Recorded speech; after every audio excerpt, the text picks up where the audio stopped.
고기가 되기 전까진 교감이 가능한 생명체였던 돼지. 늘 풍요와 다산의 상징이었습니다.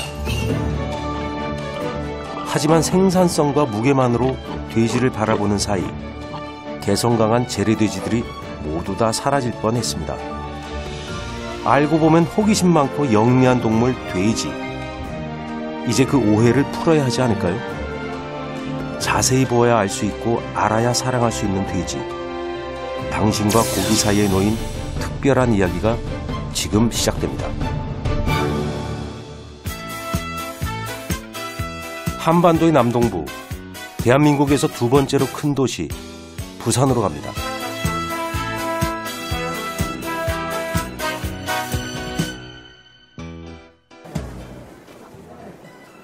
시장에 가보지 않고 부산에 왔다고 할 수 없죠. 부산 진구에 위치한 한 전통시장을 찾았는데요.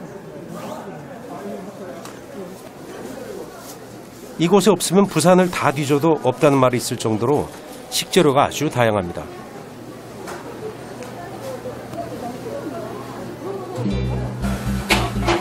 부산에 오면 꼭 먹어보는 음식 중 하나가 돼지국밥이죠. 이곳은 돼지 머릿고기를 이용해 국밥을 말아내는 곳입니다.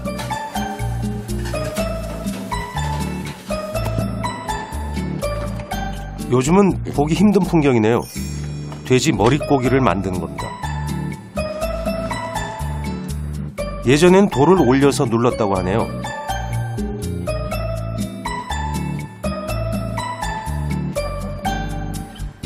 누른 머리는 하루 정도 식혀야만 썰기 좋은 상태가 됩니다. 국밥에 올리는 고명은 주로 돼지 볼살을 사용합니다.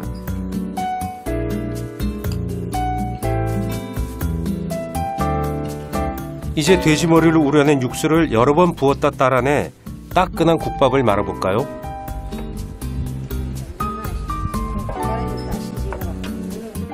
넉넉한 뚝배기에 한 그릇 가득 담고 맛이 잘 든 김치와 함께 차려낸 돼지국밥. 국물이 정말 진하고 깊은 감칠맛이 특징입니다. 식감도 좋고 고소하기도 하지만 국물이 아주 깊고 진합니다. 우리 부산 돼지국밥은 각 지역에 있는 한국 문화가 부산에 와가지고 부산화 과정을 거치는 과정에서 이 국밥이 발행이 되는데요. 여러 지역의 음식 문화가 섞인 부산 돼지국밥. 가마솥을 뜻하는 부산의 이름처럼 한데 넣고 펄펄 끓인 통합의 음식인데요. 국밥에 따라 올리는 고명도 다양합니다.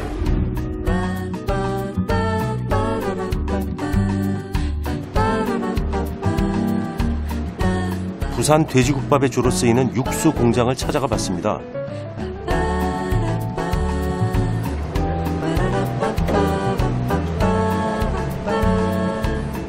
부산에서는 돼지 사골로 육수를 뽑는 게 일반적입니다. 국물이 진하고 구수한 맛이 나는 게 특징이죠. 이렇게 처음에 이제 핏물을 먼저 빼고요.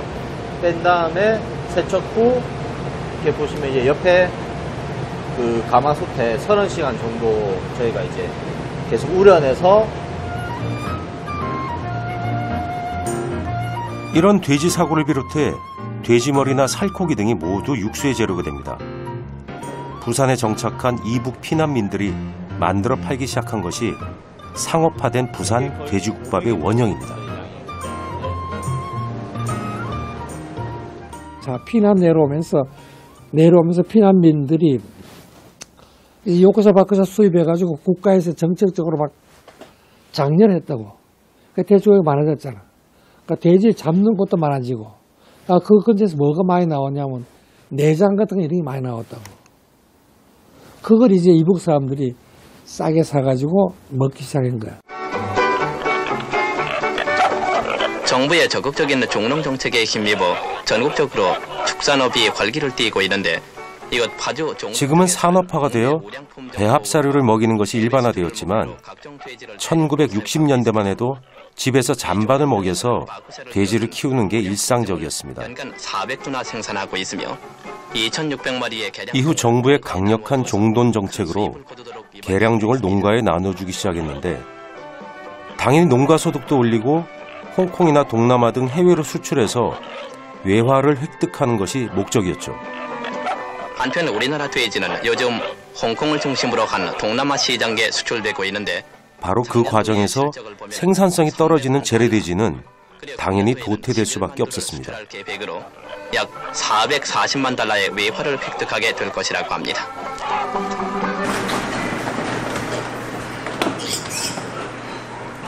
지금은 찾아보기 힘든 우리 토종 재래돼지를 만나볼까요? 까맣고 윤기 나는 털이 특징입니다. 털 색깔이 까맣고 굉장히 윤기가 나요. 윤기가 나고 생산성 극대화에 되어 있는 시장에는 안 맞는 품종입니다. 그러다 보니까 농민들이 사육을 기피하게 되죠. 토종 재래돼지란 한반도에서 수천 년 이상 자라난 종자를 의미합니다. 등선이 평평하고 처진 모양입니다. 긴 주둥이와 직립형 귀, 이마에 세로로 길게 새겨진 주름이 특징이죠. 하지만 그 긴 세월이 무색하게 멸종의 길을 걷고 있습니다. 이 농업은 살아남지만 농민은 없어지게 되겠죠. 왜냐하면 호당 사육 도수가 점점 증가를 해야 됩니다. 그래서 이게 과연 지속 가능한 것인가 라는 측면에서 보면 제일 중요한 것은 전체 사육 도수가 살아남는 게 문제가 아니고 몇 명의 농민이 살아남냐라고 생각하거든요. 그래서 많은 농민들이 살아남기 위해서는 다양한 시도가 이루어지고 그 다양한 농법들이 살아남을 수 있는 시장이 만들어지면 비로소 우리가 정말 지속 가능한 축산의 기반을 만들 수 있지 않을까라고 생각합니다. 이윤과 속도가 중요해진 시대, 당연히 고기도 무게와 생산성만으로 가치를 결정해버립니다. 흔하디 흔한 것이 돼지고기라지만 정말 다른 가치는 없는 걸까요?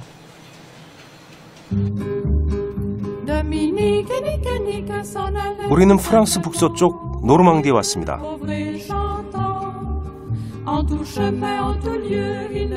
드넓게 펼쳐진 초원의 풍경이 무척 아름답습니다. 이 목가적인 풍경의 주인공은 노르망디의 재래돼지들입니다. 흰 바탕에 검은 점, 앞으로 쏠린 귀가 특징인데요.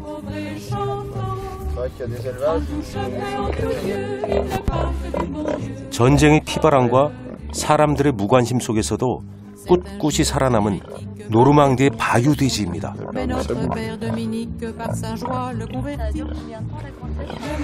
3 mois, même 3 jours. En général, elles sont assez calmes, mais quand elles veulent pas, elles veulent pas. Nous, on n'intervient pas du tout. 그렇습니다. 제2차 세계대전이 노르망디를 휩쓸기 전까지 거의 모든 마을에서 이 바유돼지를 키웠는데요. 조용한 시골 마을이 가장 치열했던 전투의 무대가 되면서 한때 바유돼지는 종이 존속이 위태로울 정도가 되기도 했죠.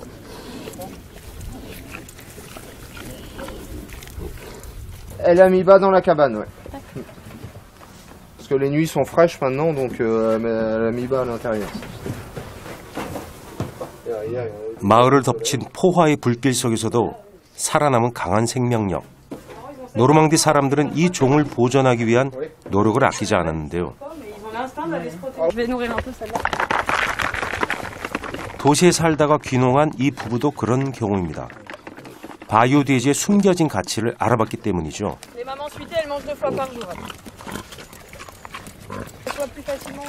더 나은 가치를 생각한다면 먹이는 사료도 좀 다르지 않을까요? Là, oui, ils mangent. Bah, vous avez vu, ils tétaient tout à l'heure. Voilà. À partir de 3 semaines à peu près. Donc, ils mangent du blé concassé et puis de la févrole. Donc, la févrole, c'est une grosse fève qui donne l'apport de protéines, en fait. Et nous, on la fait tremper pendant 24 à 48 heures dans l'eau. Comme ça, elle est plus facilement digestible et plus facile à manger, notamment pour les jeunes. Donc, vous n'utilisez pas les protéines? Ah, pas du tout. C'est que de la céréale qui vient en direct d'autres agriculteurs. En fait, on travaille tout en direct. 전쟁 속에서도 꿋꿋하게 살아남아 명맥을 이어온 바유돼지는 이제 노르망디의 명물이 되었습니다. 하마터면 이 얼룩덜룩하고 귀가 앞으로 쏠린 개성 강한 녀석들을 만나지 못했을 수도 있었는데 말이죠. 종이 존속을 위태롭게 하는 게 비단 전쟁만은 아닙니다. 사실 가장 위협받는 동물은 돼지와 같은 식용동물이죠. 사람들의 무관심이 언제든 멸종시킬 수 있기 때문입니다. De la guerre, en fait, il a été beaucoup consommé pendant la guerre pour pouvoir vivre et survivre. Et du coup, il y a ces deux éléments-là, en fait, qui ont fait que les effectifs ont chuté fortement au moment de la guerre. Et ensuite, 20 ans après, en 1970, dans ces années-là, avec l'industrialisation de l'agriculture, en fait, les porcs ont décliné, quoi, quand les industries se sont mis à récolter le lait, quoi. Et aujourd'hui, on retrouve un engouement du fait d'une envie de qualité de produits et de retourner à un élevage plus naturel et plus respectueux. 전쟁과 무관심, 이 모든 것을 이겨낸 바이오 돼지는 사실 고기의 풍미로 유명합니다. 대략 9개월에서 18개월 정도 야외에서 자라기 때문인데요. 사과꽃 향기 가득한 바람을 맞으며 초원에서 자라는 바이오 돼지. 그 풍미를 찾아서 가볼까요? Qui se trouve ici. 와, 건조 소시지입니다.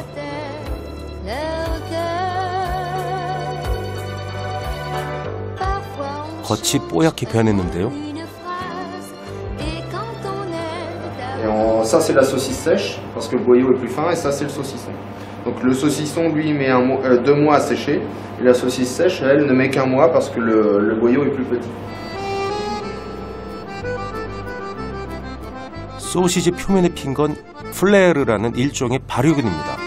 프랑스어로 꽃이라는 뜻을 가진 유익한 균이죠. 바이오 돼지로 만든 풍미 좋은 가공품들은 이제 노르망디 식도락가에서 빠질 수 없는 명물입니다.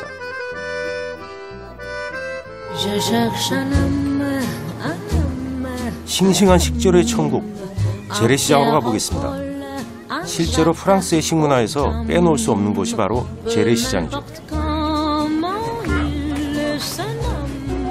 제가 요리사라 그런지 산지에서 그날그날 올라온 신선한 재료만 보면 괜히 마음이 설레는데요.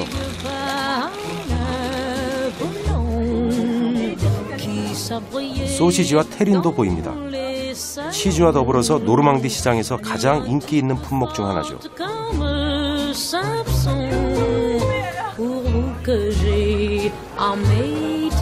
시골 재래시장이 이렇게나 활발합니다.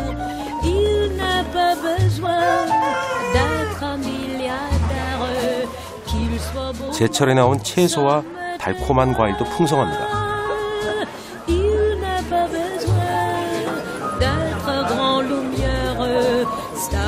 노르망디 전역에선 이런 재래시장이 주말이면 피고 집니다.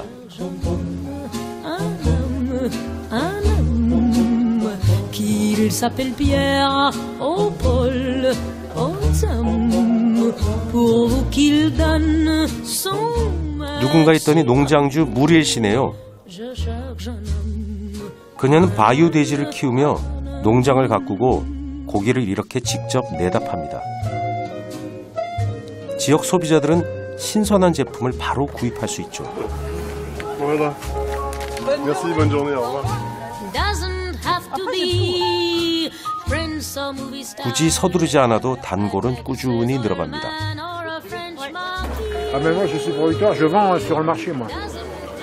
Ben welcome. 인생을 바쳐 농장을 가꾸고 고기를 얻고 일부는 내다 파는 삶.